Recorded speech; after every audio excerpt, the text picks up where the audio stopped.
এয়া একদম খৰখেদাকৈ ওলাই আহিছোঁ। ৰাতিপুৱা সময়কণ যে ইমানেই লৰালৰি সময় নহয়, যেনে তেনে এয়া আহি পাৰ্লাৰলৈ বুলি ওলাই আহিছোঁ। আৰু পাৰ্লাৰত অলৰেডি ক্লাইণ্টগৰাকী ৰৈ আছিল।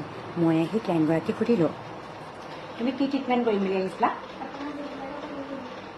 মই ভাল লগা মতে কৰিলোঁ ন? ঠিক আছে দিয়া।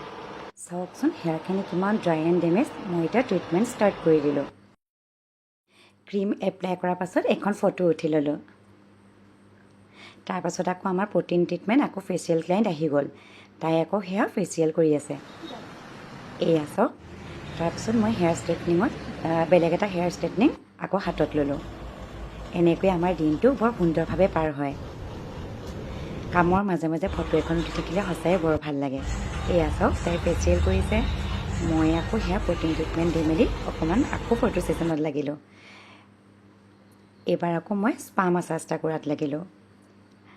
হাঁহি ফূৰ্তিৰ মাজে দিনটো বৰ ধুনীয়াকৈ পাৰ হয়। ক্লাইণ্টসকলৰ লগতো মই এনেদৰেই কথা পাতি পাৰ কৰোঁ। চাওকচোন প্ৰ'টিন ট্ৰিটমেণ্টৰ ৰিজাল্টটো ইমান যে সুন্দৰ হৈছে।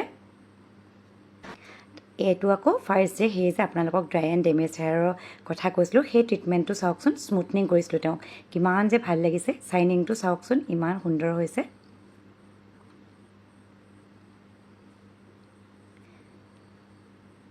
তাৰপাছতে আকৌ আমাৰ ইয়েৰ পিয়াৰ্চিং আহিল।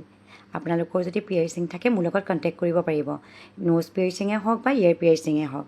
আৰু আপোনালোকৰ স্কিন বা হেয়াৰৰ যদি কিবা প্ৰব্লেম থাকে আপোনালোকে মোৰ লগত কণ্টেক্ট কৰিব পাৰে। মই আপোনালোকৰ স্কিন আৰু হেয়াৰ চাই আপোনালোকক মই সুন্দৰ ট্ৰিটমেণ্ট দিম। Thank U.